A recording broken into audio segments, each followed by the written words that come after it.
Kita kembali pada perbedaan pendapat di antara para ulama ini bahwa kalau mengusap kepala sudah kita jelaskan ya, mazhab Malikiyah yang mewajibkan mengusap seluruh kepala, sementara jumhur ulama mencukupkan dengan mengusap sebagian kepala.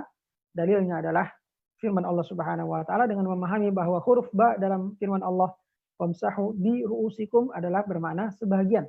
Sehingga maknanya usaplah sebagian dari kepala kalian, dan dikuatkan dengan hadis ini dengan memahami bahwa hadis ini menceritakan 3 hal yang berbeda.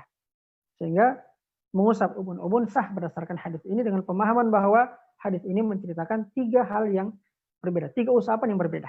Usapan di ubun-ubun, usapan di sorban, dan usapan di kedua sepatu.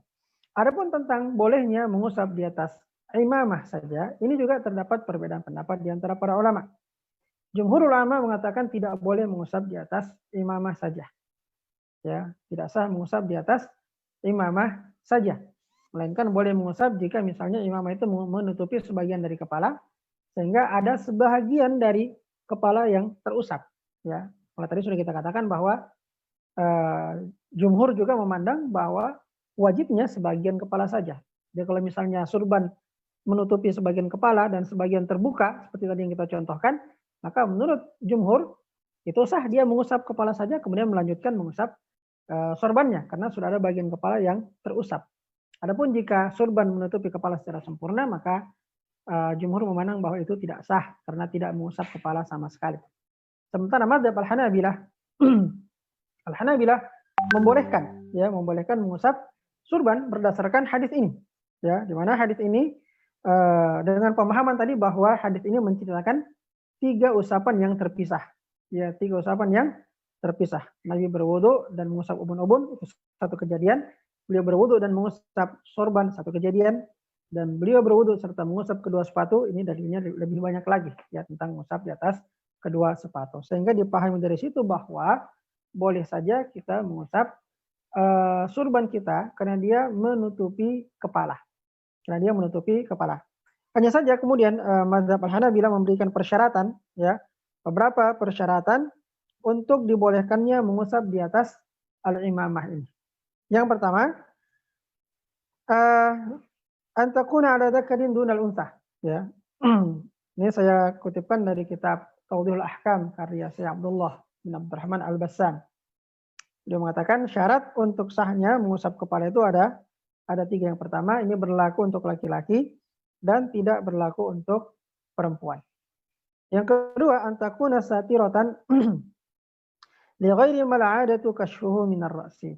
Bahwa sorban itu menutupi ya bagian yang biasanya secara kebiasaan memang dia terbuka ya. Antakuna satiratan li ghairi ma al-'adatu kashfuhu minar ra'si. Yang ketiga, antakuna muhannakatan au dzata du'abatin. Sorban itu harus muhannak. Muhannak itu artinya ada cara memakai sorban itu, sorbannya diputar kemudian dililit menutupi, mengikat, ini seperti ada ikatan helm gitu ya. Putar. Jadi dia memang tidak bisa dilepas gitu. Tidak bisa dilepas. Untuk melepaskannya ada kesulitan. Atau dzatu du'abah, ada ekornya panjang di belakang. Itu 3 syarat yang beliau sebutkan untuk dibolehkannya mengusap di atas al-imamah ya. Baik. Itu dia beberapa pelajaran daripada hadis yang pertama tentang bahwa hadis ini menjadi dalil bagi ulama yang membolehkan mengusap di atas imamah ya. Sebahagian mengkiaskan imamah kepada al-khuf ya, mengkiaskan sorban kepada khuf, sebagaimana sepatu menutup kaki itu bisa diusap karena adanya masyakka untuk melepaskan sepatu, ya, kerepotan melepaskan sepatu. Sementara khuf juga dia menutupi kepala dan kadang-kadang dalam keadaan memakainya dengan cara tertentu itu juga merepotkan ketika akan dilepaskan. Jadi ada yang mengkiaskan imamahnya kepada sepatu. Di selain daripada hadis ini yang tadi kita katakan ada perbedaan pendapat dalam memahaminya, ya. Apakah itu bermakna mengusap ubun-ubun sekalian dengan dengan al-imamah ataukah bermakna mengusap ubun-ubun sendiri dan mengusap al-imamah sendiri.